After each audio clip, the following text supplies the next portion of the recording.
tila kitang-kita kung gaano kasabik ang Kim Pao fans sa kahit munting update mula kina Kim Chiu at Paolo Avellino ngayong nagdaang Kapaskuhan.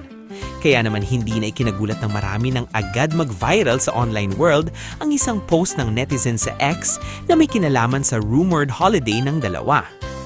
Ayon sa naturang tweet, chinika umano ng netizen na nakasabay raw nila sa isang European tour ang Kim Pao. Bagamat walang kasamang larawan o konkretong ebidensya ang post, mabilis pa rin itong pinatulan ng fans. Para sa solid Kim Pao supporters, sapat na ang chismis para muling umasa at kiligin, lalo na't matagal ng tahimik sa social media ang dalawa. Habang sinusulat ang balitang ito, nananatiling walang holiday post sina Kim at Paolo sa kani-kanilang social media accounts. Dahil dito, tila sa X muna nakatutok ang fans, umaasang baka maglabas ng karagdagang detalye ang naturang netizen.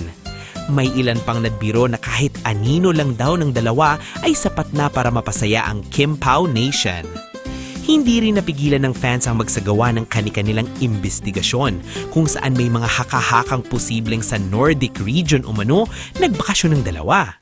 Ayon sa chika, maaaring doon nila nasilayan ang Northern Lights, isang ideyang lalo pang nagpakilig sa mga taga-suporta. Sa kabila ng kakulangan ng kumpirmasyon at ayuda mula mismo kina Kim at Paolo, nananatiling masaya at kontento ang fans.